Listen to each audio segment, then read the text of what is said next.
Here we go. It's Friday. Oh, miss. There's so much news that we're going to bring to you right now. This is really remarkable. We're going to be starting live. Well, we are live now, but we're really going to start just a couple moments, folks. You're going to want to share this. Again, I'm going to break a lot of news that I know on this. And we have a busy day ahead. I'm going to be live with Will Kane at Fox coming up at 4 o'clock Eastern. That's the plan, unless it changes. So right now we are live on X. We are live on YouTube. We are live also, obviously, Facebook. And in just a moment, we're going to be live on AM 1380 and 99.9 FM, and also always online at DePietro.com. So where do you hear, obviously, folks, an update on everything that's been transpiring? But those of you that listen know I'm very big on, tell me something I don't know. There's a lot of information out there, but I'm going to share that with you and fill in the blanks. There's still a lot, I'll say. They're very tight-lipped, as you can imagine.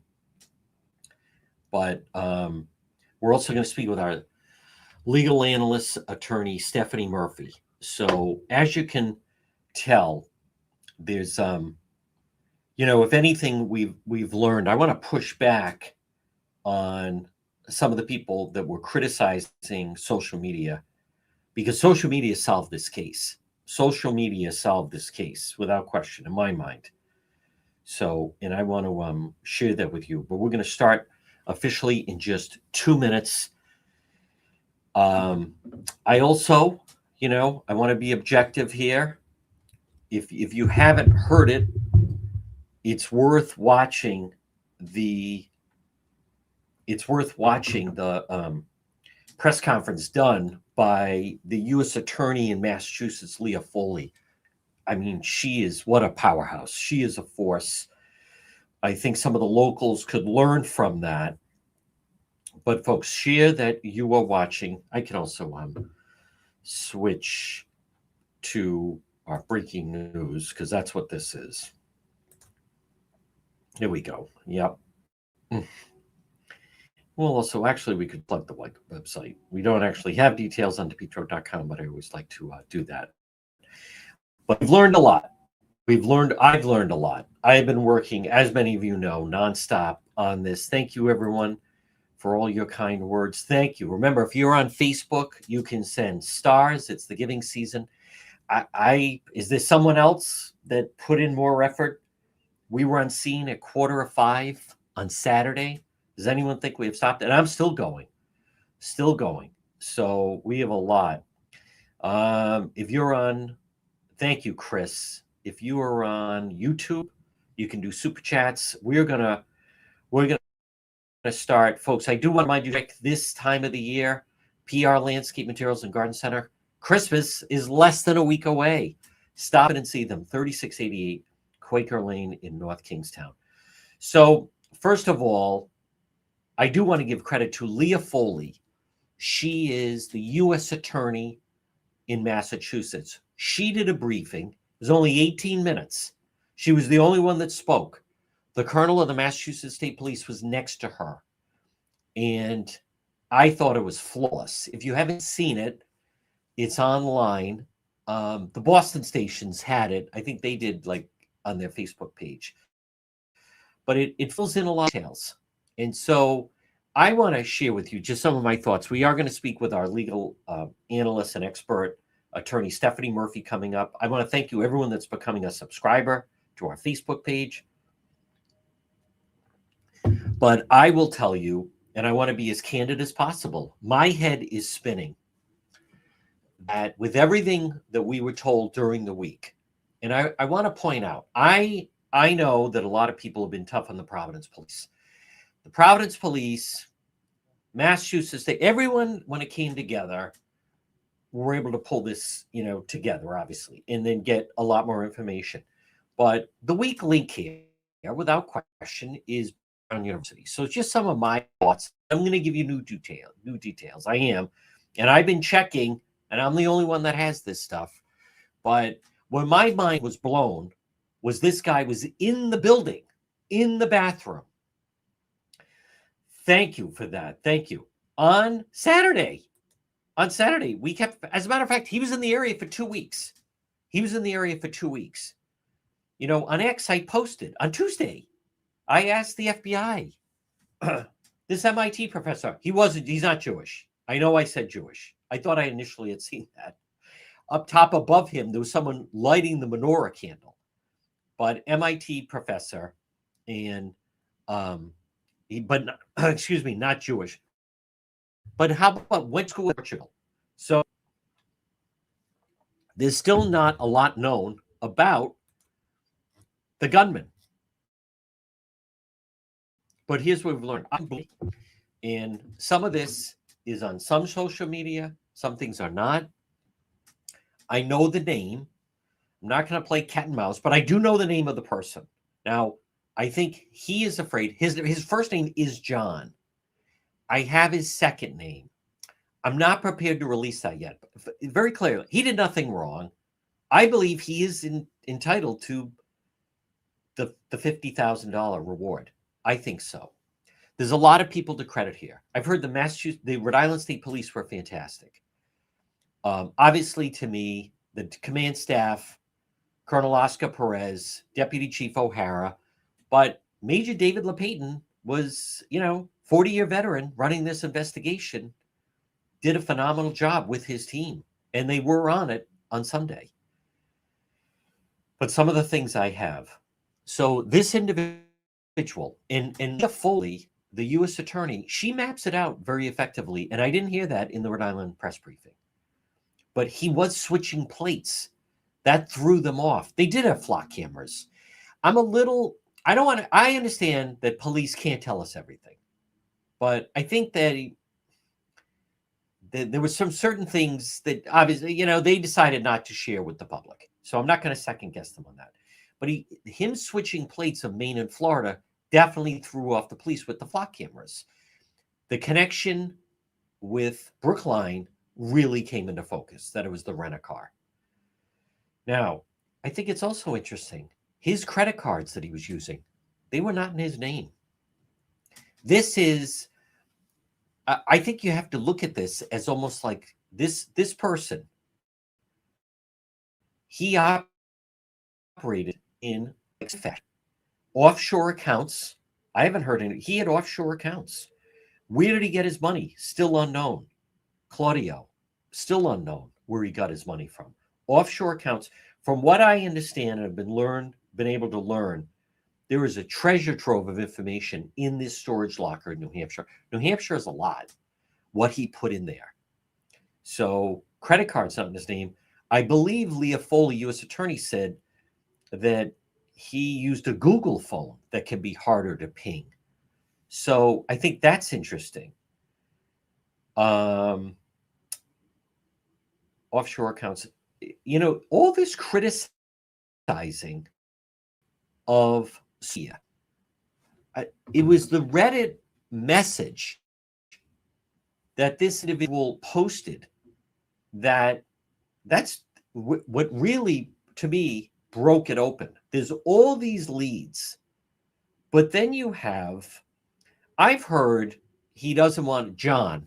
That is actually his first name. I thought they were just saying, let's just call him like John, like Jane Doe, John Smith. But his first name is John. And there's discrepancies on whether or not he was actually, I know people saying he was living in the building, but I think he, from what I understand, doesn't want to get in trouble that somehow, like he was trespassing. But that building was open 24/7. I know people in that area have contacted me, and they say when they go out for a walk, there's a guy, he always goes for a run. And he knows that's a spot if he needs to use a bathroom, and he will pop in there if in fact he needs, to use a restroom, which comes in handy if you're ever out on a walk or things like that. So So this business of it was unlocked because it was exams, or that's not accurate. This individual in the basement of the building was he was using it all the time, and then he noticed that. I think he is a hero. He's the one that, like, now we have a clearer picture that this guy is around, and there was a Brown faculty member that reported his vehicle in the area going back some time ago. So he had rented the storage unit in New Hampshire. He's definitely been in the area, but there was a Brown professor who contacted Brown Security. Brown Security, Chapman's going to go. That guy is the just complete weak link, not helpful. This whole business of the Barris Holly building, it sounds like it was unguarded, unlocked 24/7. So anyone could go in and out. And when you have a bathroom, of course, then some of the homeless people, which you have around the street and the east side, they know where the bathrooms are. I'll tell you that. But there is a Brown faculty member who, on the morning of December 17th, reached out actually to the Rhode Island State Police regarding a suspicious vehicle that had been in the neighborhood on Thursday, December 11th. On December 11th at 9:15, she was driving east Waterman, came upon a gray sedan Florida Red that was moving unusually slow down Waterman in the direction of Thayer Street. She recalled the Florida registration was moving so slowly it almost came to a complete stop. So that's how they started to get to it. But, you know, we heard a lot of some of the politicians, especially Sheldon Whitehouse, saying, you know, and all this online and blah, blah, blah. But John, who was the person who now we saw him in the restroom and noticed, you know, if you're in that building every day, in that restroom every day, you're going to notice someone that then suddenly appears there. So first he sees him in the restroom, and then he sees the street. So what we saw was, it's very possible this individual, the shooter, was going to maybe go in at 2:00. You know, everyone kept saying, why was he waiting until 4:00? And there's speculation about maybe he's waiting for someone to come out. He's waiting for this exam thing. He knew the building. He had attended Brown. He knew the MIT professor from their days in Portugal, and now he's there. So for whatever reason, this individual was like, I am leaving the planet. It flies up, and where does he go? He goes to Brown University, where he attended school. Now, I know people have asked about the weapon. I have been told that is unknown. He did have a lot of ammunition. Well, you know, why did he stop? I know it's out there, but I have not heard police confirm that the gun jammed. But if that is the case, then he planned on taking out a lot more people than he did.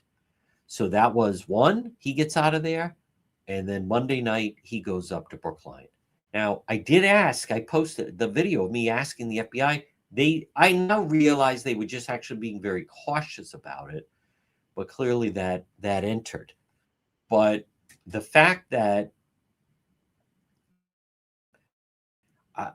I'm spinning that this guy actually had been in town for the entire month of December, 2 weeks at least. It sounds like the encounter with John, the homeless individual, delayed the shooting as he's chasing this man, the shooter, as he is chasing Claudio, News Valenti, as he's chasing him. He clearly doesn't know. Everyone thought of it as, and myself, like the person had recognized him, but where he had recognized him was the encounter of like, what are you doing in this bathroom? So let's bring it on. They did have an affidavit of information, and it is our legal analyst. It is attorney Stephanie Murphy. And Stephanie, why don't we just start out? It is interesting. Attorney General Peter Neronha was reading from the affidavit. They had a prepared affidavit ready, a lot of details in that. let's just start off just some of your broad thoughts on what we saw play out last night. Well, what a fascinating and interesting night of the roller coaster ride of what was going on. But the good news is, that, we're safe. They caught the guy and everything like that. The bad news is that there's not going to be a criminal trial. He's not going to be held accountable for everything that he did and all the lives and the families that he affected. And I think everyone in Providence, everyone at Brown, all the victims' families are entitled to get those answers. And the only way to get those answers is, to push the legal issues, the civil cases, find out from Brown exactly what was going on. And this was such a tragic event, and all these families and students in our entire state are, suffering the consequences of what this individual did. So it's a time to get answers. It's a time to, connect all the dots, cross the T's and dot the I's, and get the answers that the victims, their families are all, asking for right now. So it's a very interesting time right now. What about this business, Stephanie? A lot of people are questioning lack of cameras at Brown University. Back in the spring, protesters were demanding they take down some of the security cameras, saying that was infringing upon their freedom of speech and rights. What about individuals making claims that, I don't like you having these cameras around the buildings because it infringes on my personal freedoms? I mean, that is absolutely, everyone's entitled to their own opinion. But at the end of the day, the safety of the students and the community, I think, always has to come first and stuff like that.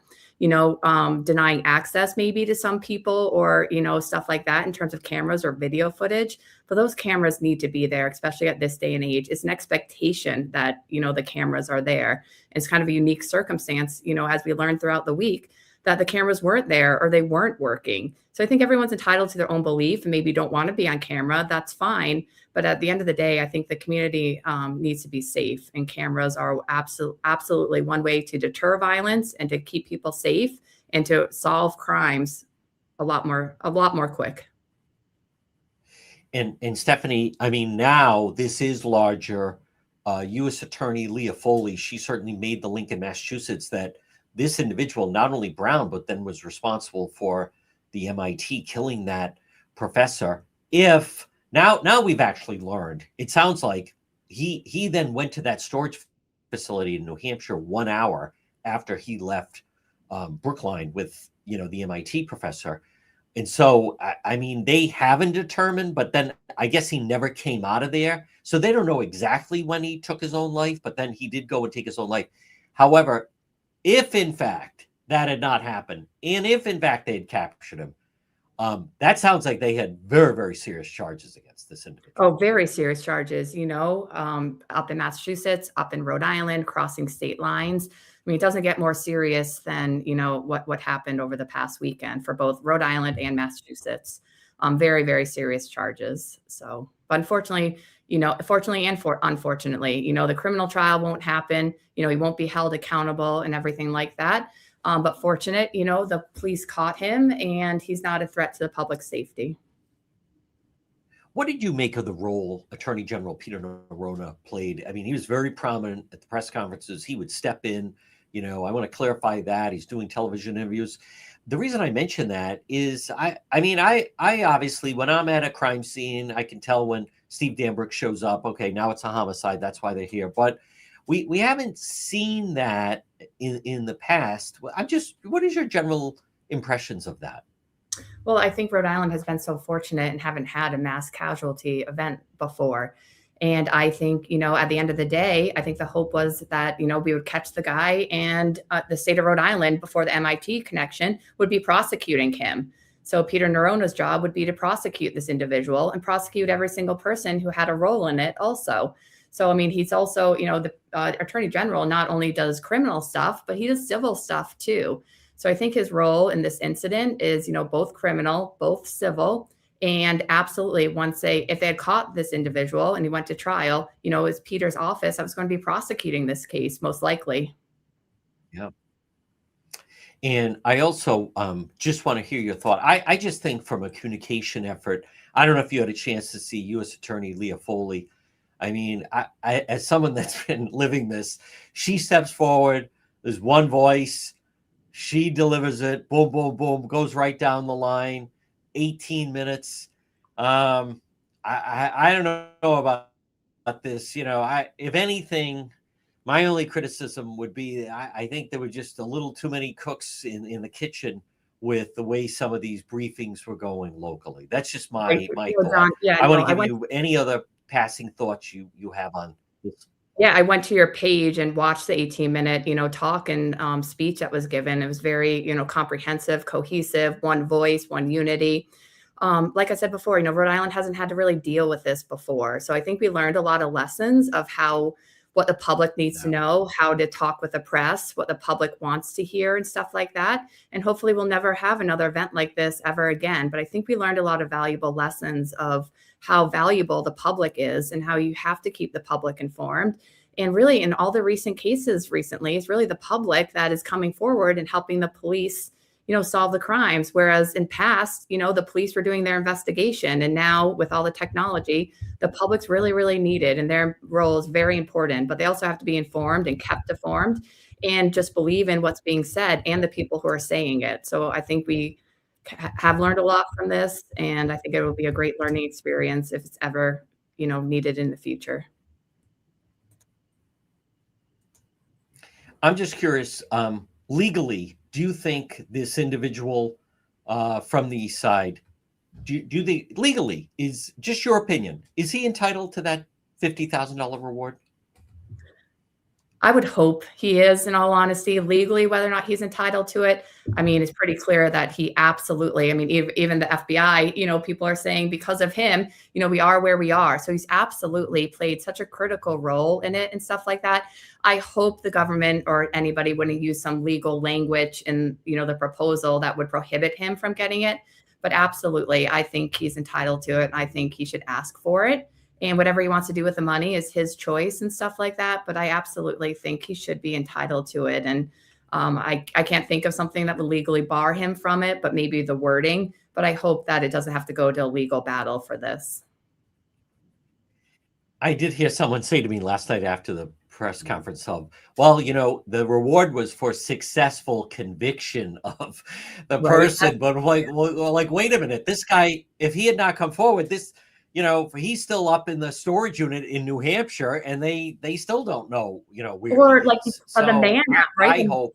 Right, the man hour that would have been, that the state, the federal government, Massachusetts would have been paying for the continued investigation. That's in the millions, like upper, very high numbers, and the reward is $50,000. So I hope they don't argue about, the word conviction and stuff like that. I just hope it doesn't go down to a legal battle, but I'm sure the public would step in and, help support his legal fees, hopefully, to fight that.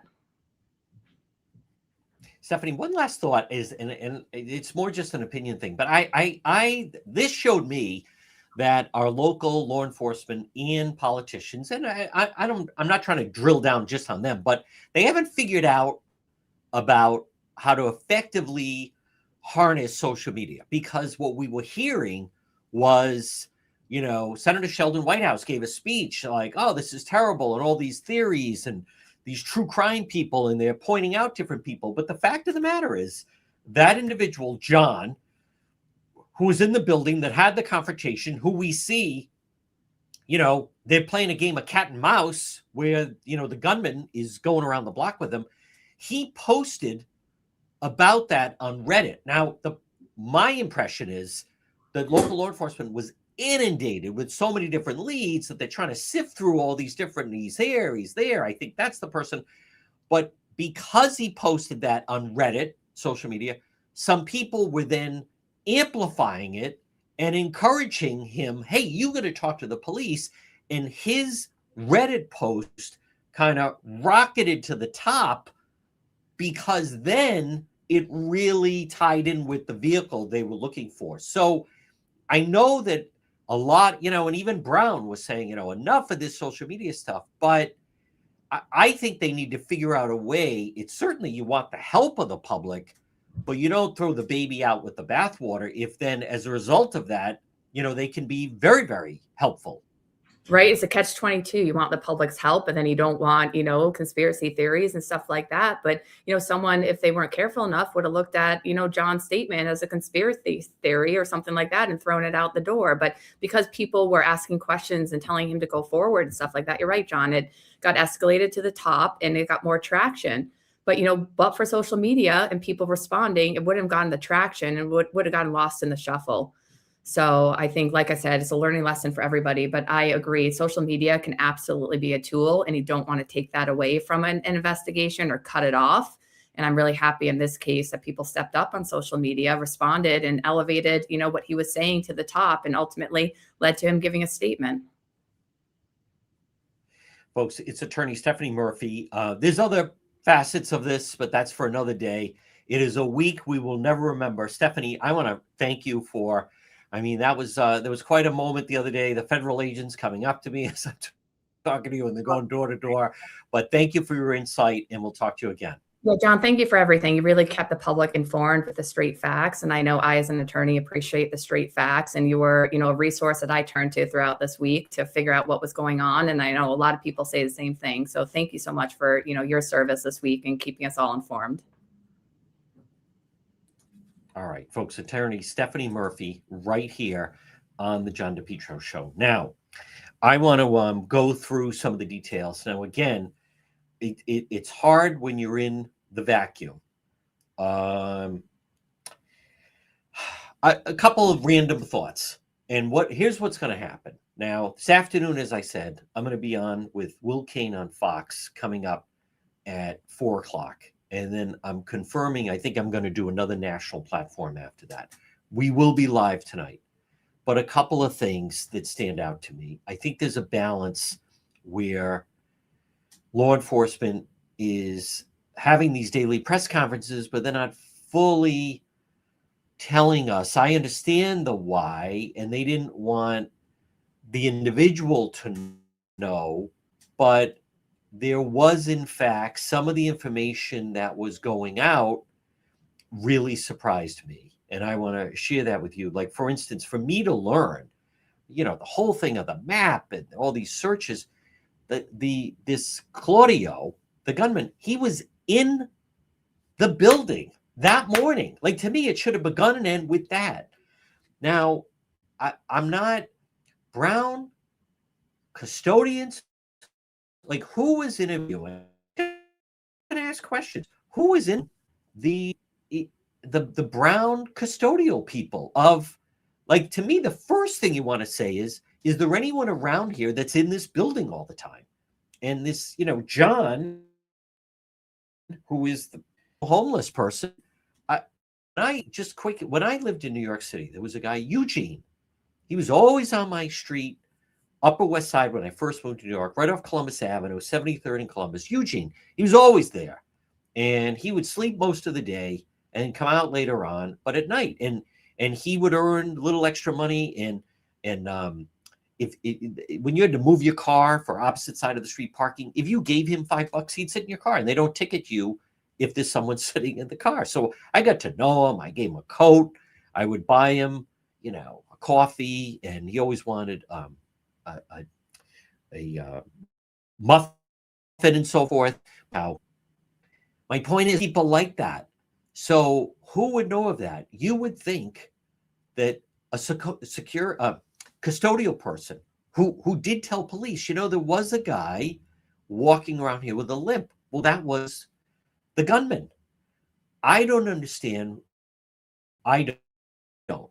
On Saturday night, when the first thing that I would want to do is, who are people that are in this building all the time? Now, if someone said, well, there's a guy that basically lives in the basement, and maybe they do let him stay there. I know people saying, I don't think he was living there, but it's cold out. There's a bathroom.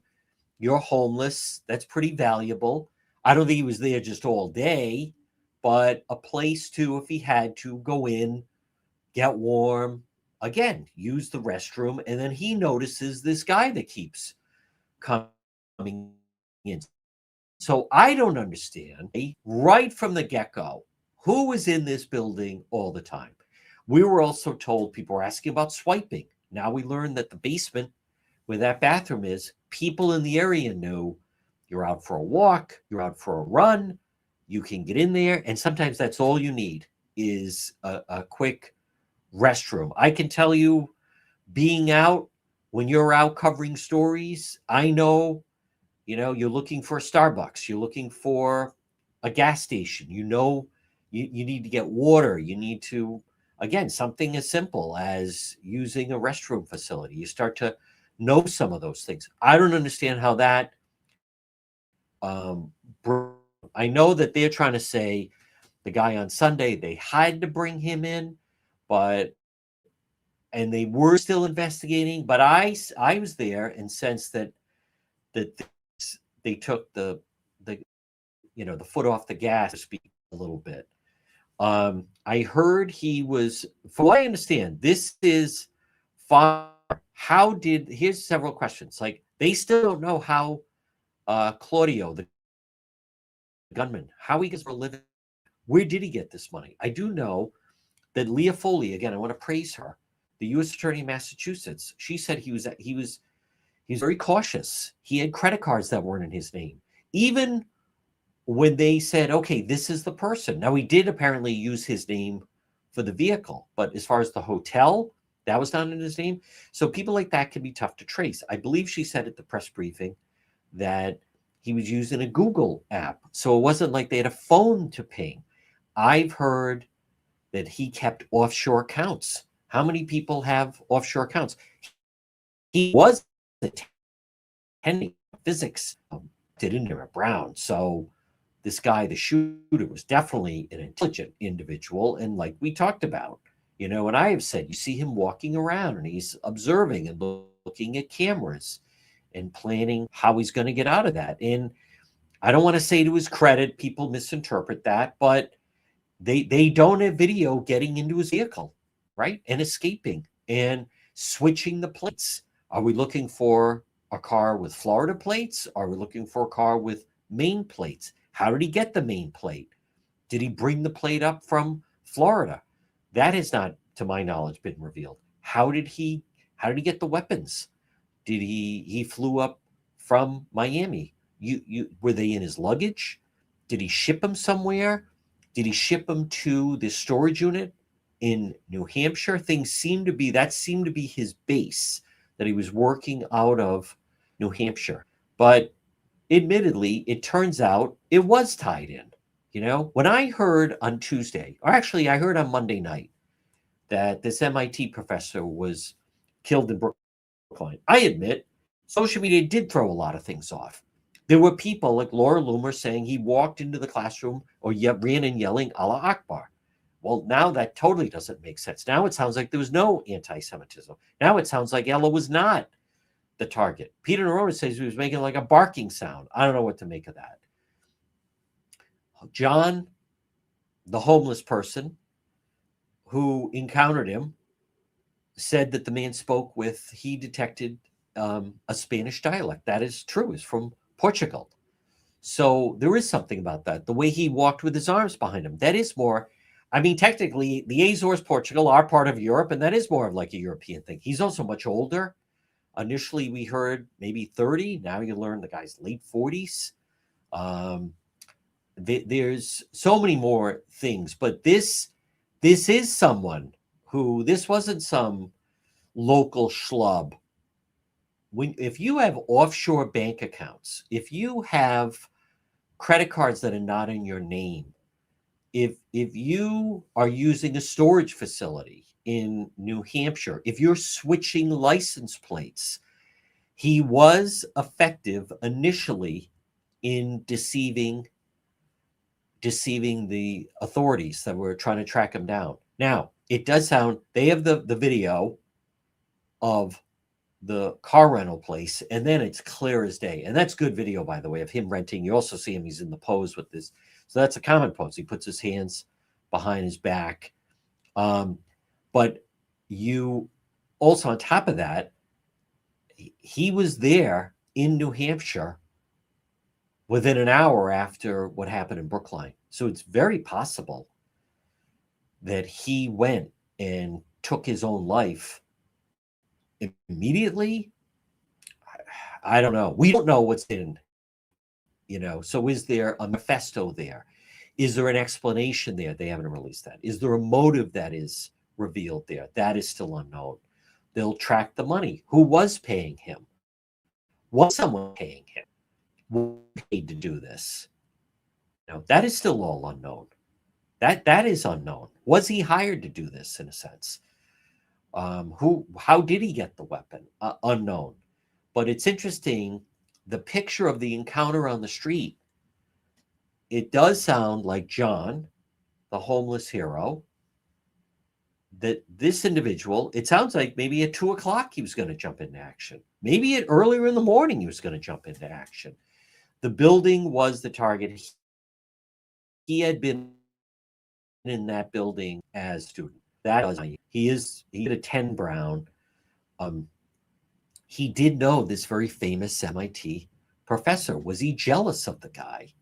Was he? These are things that I think we will learn. But I was dumbfounded. This whole manhunt, and a nationwide manhunt, and there was focus online. How many people? Last night there was still people sending me of the manager of the rental place in New Hampshire, even though that was not the individual. They have the individual. I think we'll learn more with what's in it. If he did, maybe he stayed up all night writing this long manifesto. He seems like a nut that might do something like that. But the individual they were looking for, he possibly was going to jump into action at 2:00, and then he even said to the John, the homeless individual, he said, like, what is this? Like, why you keep following me? And he could sense that something was up. So, but because he then, I don't understand, admittedly, if that encounter happened on Saturday, how come no one found it? I did say someone said to me, thank you, Serena. I don't know. He should be blamed. He didn't go to the authorities right away, but they were being inundated with information. Social media gave a lot of false leads. It did. Here's the Palestinian student. Yesterday at 2:30, there was a female that was at Brown who was part of some Palestinian organization. Incredible people were sending me the photo of her, and it wasn't her. So this guy was not on the radar. There were a lot of false things. And then people going after, why did Brown scrub their website? And why did they take this? And where is this individual? And we a lot of things we were not, he had there. He did know that building, as a matter of fact. He did know the building. So to me, social media, in some ways, and it was all drilling down on, you people aren't helping, but they kept coming to us, the public, looking for information and sharing this and putting it out. It is my belief, again, I encourage you to watch U.S. Attorney Leah Foley, one voice stepping up there. Is there anyone watching that thinks Governor McKee added anything? I think there should have almost been two briefings. I think they could have had one of, I go back to the road that had, something like to the mayor, what is your heart telling you, or something like they should have almost broken it up. Like, here's the fluffy stuff of, those whatever they want to tell people. For that, you can have Governor McKee. Is there anyone that thinks Governor McKee had it? It's like he has morphed into Biden. People are saying, well, you need him there because he's the governor. If he's not there, people are going to ask, but I don't think he added anything. The first one that needs to go is the head of security at Brown, that Chapman. I mean, that guy's completely, and I'm hearing that. He was of no help. They have some good people, security at Brown. I know some of them. I've dealt with them. They would help me when I was covering some of the protests. I think they could have been a little more aggressive in saying we chased this down. It doesn't lead anywhere. We're not going that way. there's no perfect witness. Even John, this person who did help them, he was off on some things, but not a lot of things. Again, I want to recap. This is not a regular individual. And I'm very curious to see what they're going to find in that storage unit, because I am hearing offshore accounts. Leah Foley said credit cards were not in his name. Switching the license plate. There is the Flock system, but someone says, here's the Florida license plate vehicle. I think that John, the homeless person, I think he even said, I think it was a rental. So we would think, is it that? Maybe the technology needs to improve with Flock. Or is it all on the license plate? And this individual is switching the plate. Leah Foley said that, using a Maine license plate and using the Florida license plate. Where did that come from? Did he take it off the rental car? I mean, there's still a lot unknown. I was surprised. And now when I went back and listened, I thought that the FBI was dismissive of my question. On Tuesday, I posted on X. I'm asking, can I talk to FBI agent Doc? This happens on Saturday, meaning the shooting at 4:00. And then 50 hours later, 45 minutes from here, there's an MIT professor executed going in. No. That stuff doesn't just, no robbery. Someone was saying, well, I think that was a domestic incident. When I went back and listened to it, he played it coy. He was very cautious about what he was saying. But that, on Tuesday, that really should have set off alarm. Now, I know people saying if they had done a better job on Saturday and Sunday, they could have prevented that guy. But I'm not going into that just yet. But this was, and Leah Foley said, and the word she used was cautious. He was cautious. He was walking around and looking at the cameras. He did know the building. He had been in the building. He had been on the campus when he was a student. But a lot has changed since then. It sure sounds he arrived 2 weeks ago and was floating around. I think a lot of the information that went out, Senator Whitehouse gave this big speech condemning, you're doxing people and blah, blah, blah. Well, social media, people on Reddit were drawing attention like, hey, look, you got to go tell them. As a result of that, John, the homeless person, who I'm back and forth. I know his last name, but he didn't do anything wrong. I have learned, by the way. So they're putting up, I can say, I've learned from the east side. I got this from that. He is being put up at a nearby motel. And he's not in witness protection, but, I think maybe they want things to die down a little bit. I posted earlier. Now the real media manhunt starts for, obviously everyone wants to talk to him. So it's my understanding the Reddit people were convincing him, you have to go talk to police. You tell them this, because there were so many leads flooding in. I mean, I was hearing from people, let alone all the people going into that. I think there were way too many people on the stage. I think you needed, who should we have heard from on the stage? I think we should have heard head of the Rhode Island State Police, Daryl Weaver. I think we should have heard from Providence Police Colonel Oscar Perez. And I think ATF and FBI. And then if they want Attorney General Peter Neronha there to kind of sift through things a little bit, then that's fine. But I think there was too much of some of the just some of the stuff that is going on, and I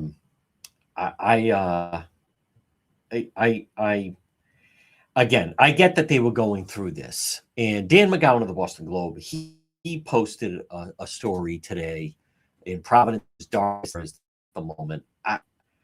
The guy was dead in the storage unit since Monday night. So I'm not ready to go there. And even when the FBI said, we got him, To me, it's like you found him. So Claudio Manuel Neves Valente rented a storage unit there through his credit card records. Once they had the name, they don't know why. I think the affidavit of regarding Barris Holly and this encounter in the restroom, and he starts stopping police on the evening of December 17th. The male subject approached Providence police at Meeting Street, where the Boston University whole building located. The male subject identified himself as Reddit poster. John's full identity is known to Providence police. He indicated police on his interaction with the individual that police had publicly identified as a person of interest. Person of interest being referred to throughout. John referred to this individual suspect. He was referring to him. He agreed to accompany the police, free to leave at any time, blah, blah, blah. So I'm just skipping through this a little bit. And he described the clothing, thing. And then he goes into, that's who the encounter with him. That's why he's running, because they had the encounter in the bathroom. He's onto him. When you think about it, the homeless guy's lucky that it wasn't pow, pow, pow, right? Like I told you, get away from me here on the street. So he watched the suspect approach a gray silver sedan bearing a Florida registration plate. And then the whole thing, he looked. So that's why the guy's running. At some point, they encountered each other on George Street. Suspect ran in the opposite direction. John ran up behind him and said, "Your car is back there. Why are you circling the block?" The suspect responded, "I don't know. You've nobody. Why are you harassing me?" John detected a cadence or accent in the suspect's voice he believed to be Hispanic. He was correct. Saw the suspect approach his car one more time, continued on a Waterman, and then he didn't have contact with the suspect. He informed detectives he recognized one of the images related to the press as the person they encountered, which prompted him to post on Reddit. And then detectives showed John 2 flock images previously obtained of the vehicle. And then he said, that may be it. When presented with a still of the video, he could not say for certain it was the same. Well, anyhow. But then how about that? The Brown University person that saw him thought it was a little odd. Also, how about the AI stuff was way off? The AI did not capture, to me, what he really looked like. So, and I want to repeat, I know that people are, they met the moment. I didn't. Maybe we can disagree on that.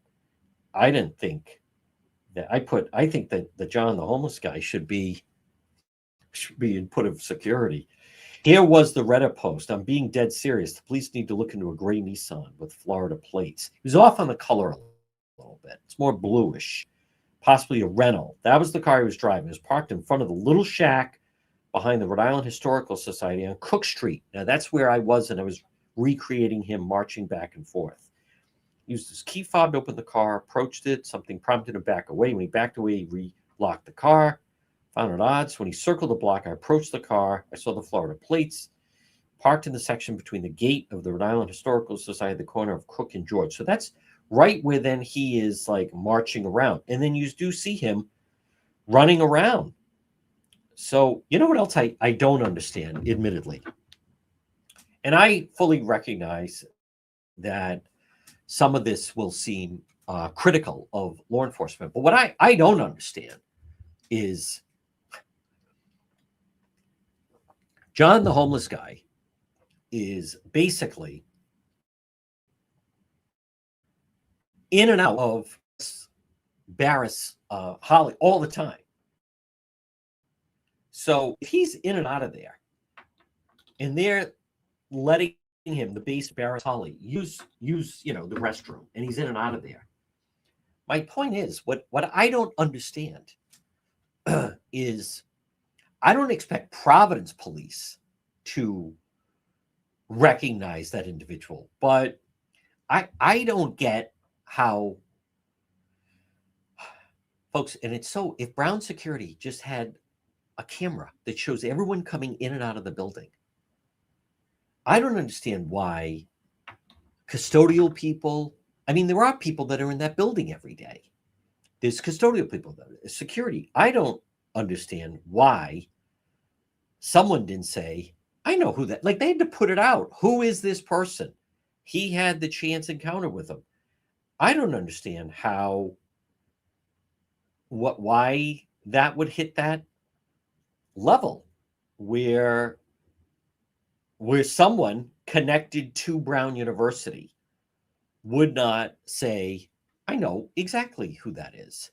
Many times, for those of you that watch Road Patrol, and again, I'm going to do the TV rounds this afternoon. We will be live tonight. We will be live tonight. So, because there's still a lot of details, and you know what? We'll probably be live this weekend. But as I'm going through the affidavit, what I don't understand is someone that is in and around that building, how someone in and around that building didn't first look at that photo and say, I know exactly who that is. That's the homeless guy.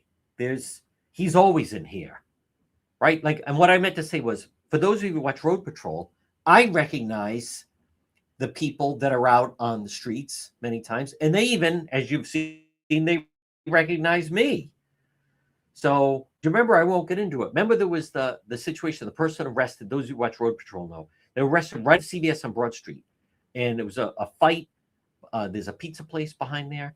And then it was the same woman that I recognized from the laundromat. And they brought her in there. So what I don't understand is how come no one said, wait a minute, I know exactly who that is. He's always here. Now, someone did tell me, and I'm not, listen, there's been enough misinformation. And like everybody else, I've been burned on some stuff. But I heard that night, John, the homeless person, was complaining, like, where am I supposed to go? Because the building was all taped off and roped off. So he's walking around. Where am I supposed to use the bathroom tonight? You would think someone would have said, wait a minute, what are you talking about? Yeah, I'm always in and out of this building. You are? Yeah. When were you last here? I was there this morning. As a matter of fact, I almost got in a fight with a guy in the men's room. Like, I don't understand that. John, the homeless person, the hero, the homeless hero, he, I don't get how they didn't do a little bit more. So he was apparently off on the color a little bit on the vehicle. And I could also see, now when you look at the video of them chasing each other, Claudio, he might have been ready to spring into action at 2:00, maybe even earlier.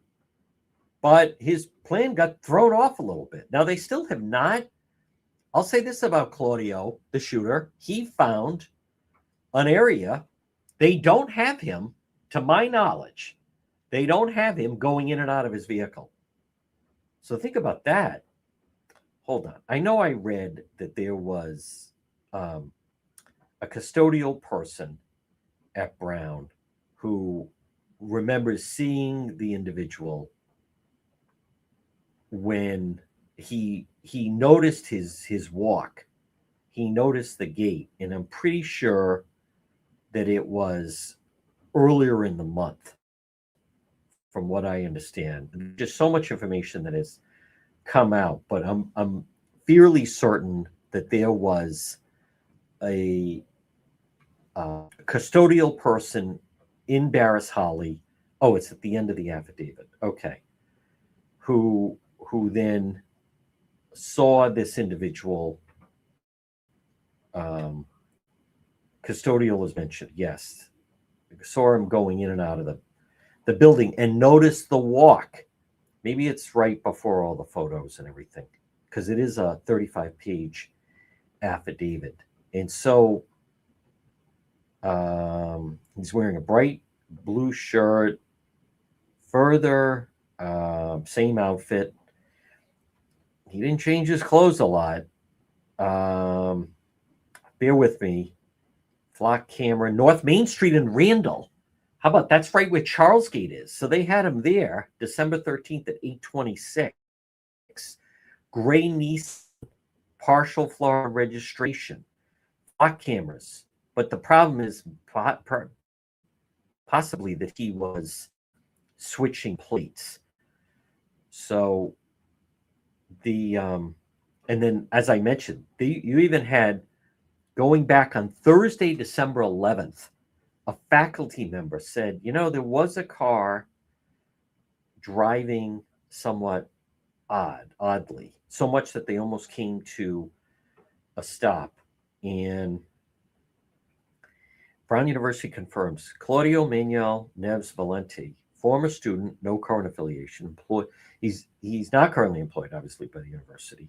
By the way, I heard that guy John is not employed. There was a custodial person that did cooperate. I wish I just had a screenshot of that part of the affidavit, because I'm scanning the affidavit and I still can't find the part about the custodial individual. So I'm looking at they certainly have a flock camera, but it sounds like the Maine and Florida license plates were throwing off the authorities. That's the way it seems to me. So December 18th, they determined the location of the drop-off. Alamo. I love it. They have him picking up his car. The car rental agency. I mean, to me, folks, how crazy is it? They have very clear video, as clear as you need, and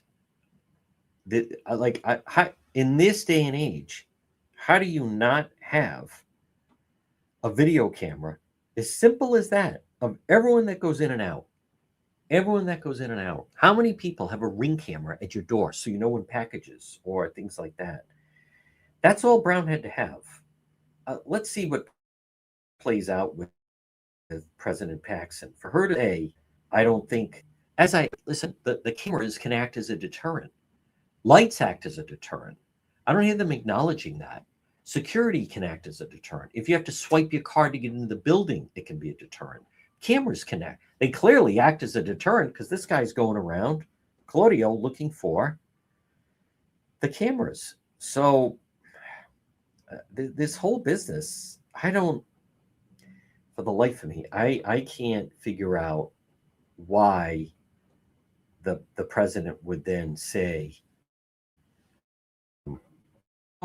that would have made a difference. I think it would have made clearly a huge difference. And you would have known exactly of him going in and out. And I also understand that Brown faces some opposition from some of these students. You had the Palestinian students saying it was hurting their freedom of speech, and you got to get rid of these cameras, and it's ruining the entire college experience because it's like Big Brother around here and blah blah blah. But that that is just too bad.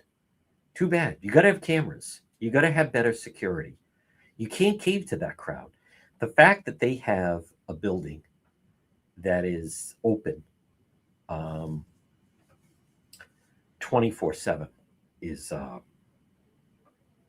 is really, I mean, guess what? You can't. I think in the next year, now we're going to see Brown will really have to kick up and alter and change their security. I mean, they're going to have to. I mean, that's not even. And you know what else? I think it's time. Let me say this. I think it's time. You know how there's sprinklers in every building? Guess what? Whether you like it or not, you got to have cameras showing everyone going in and out of a building. That isn't that should not be optional. That should not be optional. In this day and age, we're about to enter 2026. You have a sprinkler in a building. There should be, too bad, whether you like it or not, there's a camera that shows people, and they have to be fully functioning, by the way. They got to be fully functioning. So it can't be anything short of that. Here's what's going to happen. If Brown University is going to have lax security footage, then the city needs to step in, and the city of Providence needs to, in some ways, the Providence Police Department needs to take over Brown security, because in plain English, it is unacceptable. As I said, it shouldn't be optional. If there are students that say, I don't like all these cameras, then too bad. Then there's other, well, that's what we have here. That's what we have here at Brown. And so this business, well, I don't want this. And now, again, in fairness, there was a lot flowing around regarding all the protesters, though, were demanding that Brown take cameras down. And as a result of that, we don't know if, in fact, that was part of it or was lackadaisical. Was it intent, or were they just lackadaisical regarding how this thing could play out? So the whole thing, how about they found the satchel? He had the satchel. That is, the whole thing is still, I can't believe so people are at like, what surprises me? I can't believe he was in the bathroom and in the building that morning. That is just insanity to me.